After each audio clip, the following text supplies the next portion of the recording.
Вечером достаем закваску из холодильника и подкармливаем ее. Подробнейший рецепт приготовления этой закваски есть на нашем канале. Посмотрите, пожалуйста, ссылку в описании. И также ссылка будет в правом верхнем углу. Для того, чтобы подкормить закваску, нам понадобится 50 мл обычной воды и 50 грамм муки. Итак, добавляем сюда 50 мл воды и 50 грамм муки. Теперь это все хорошенько перемешаем.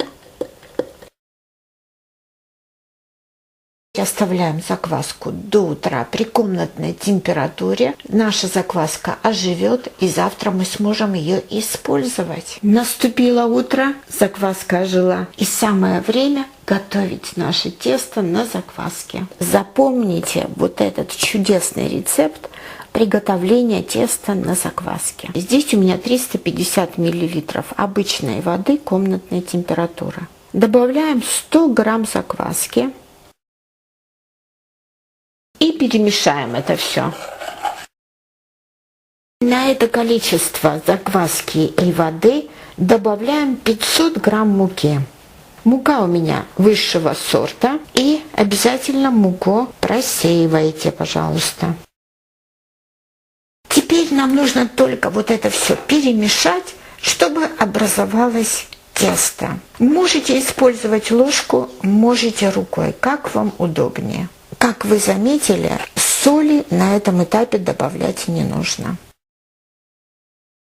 Закончила замешивать рукой. Вот и все. Посмотрите, пара минут и все готово.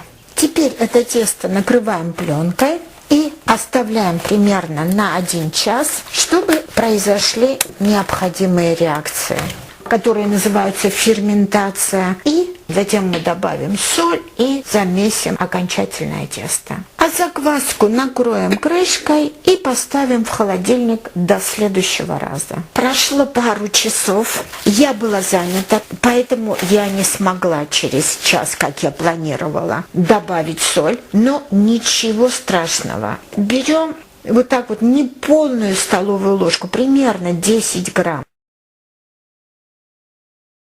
Вмешиваем эту соль в наше тесто. Посмотрите, какое тесто.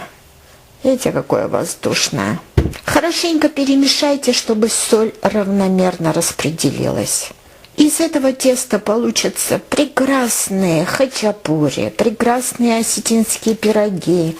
Пицца будет чудесная из этого теста.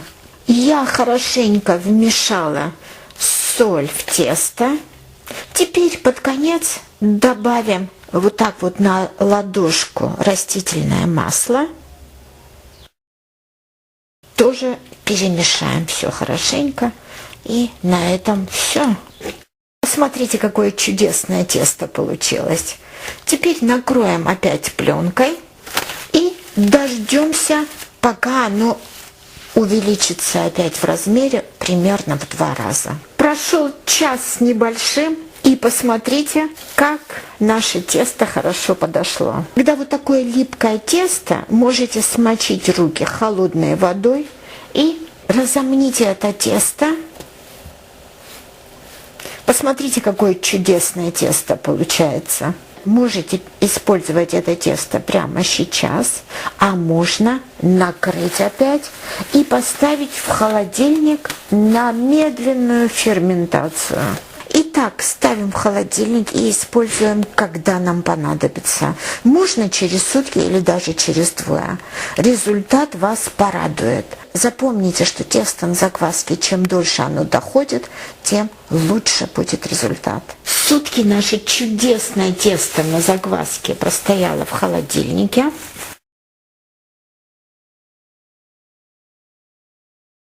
Посмотрите, какое чудесное тесто получилось. Я не могу нарадоваться на это тесто. А какие выпечки из него будут. И хлеб получится чудесный, и хачапури, и осетинские пироги, и пицца. Все, что хотите, готовьте на здоровье.